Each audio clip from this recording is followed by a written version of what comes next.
To the big money paid to the former Clark County, Indiana Sheriff Jamey Noel. Money that is now part of a state investigation into him. Hello, everybody. Thanks for joining us. I'm Doug Proffitt. Indiana State Police have said Noel got roughly $2 million in public contracts every year that he at least partially used for personal purchases.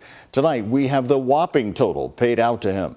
Focus reporter Travis Breeze and photojournalist Jessica Farley also found the group that approved Noel's biggest contract was doing virtually zero record keeping. I signed a lot of papers for that fire department.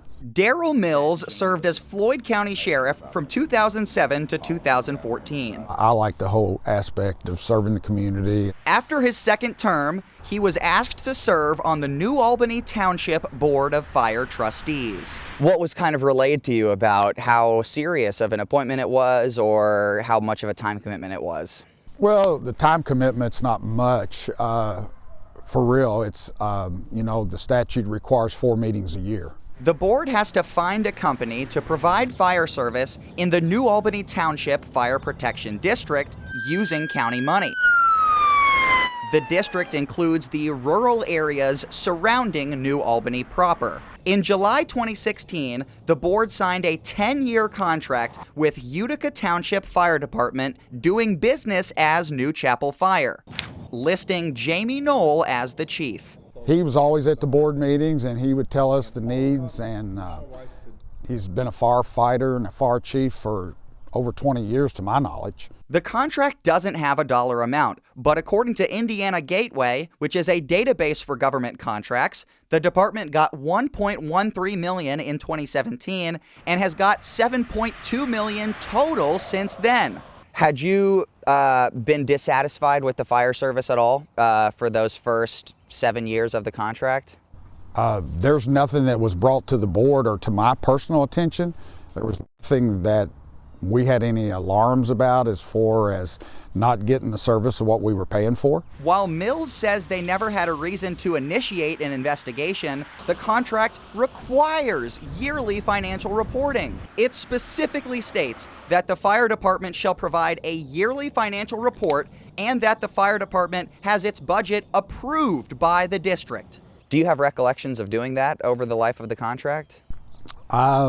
I think that we do. That's more of a question for our financial secretary. We called board treasurer Eric Furnish, and he said they have never asked for or received any of those documents in 7 years. When we started the recording, Furnish was only willing to say what does take place at their quarterly meetings. We are having our required meetings.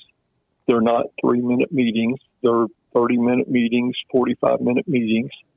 We're discussing the capital outlays and potential capital outlays. Because Indiana State Police accuse Noel of layering between his different businesses, there's no guarantee that Furnish or Mills would have found strong evidence of corruption, because the $4.8 million of personal credit card purchases are said to have happened at Utica Township Volunteer Firefighters Association.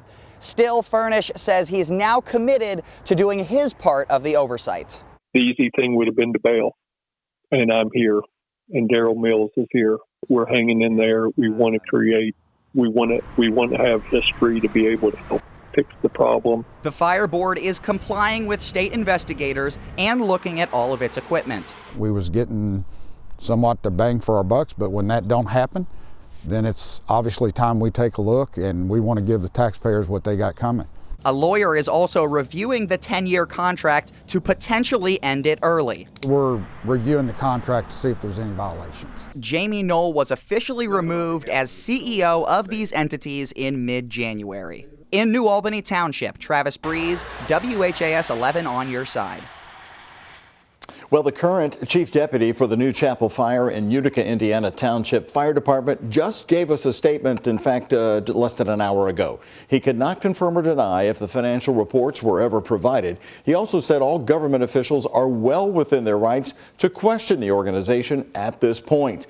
We have more from him on our website right now.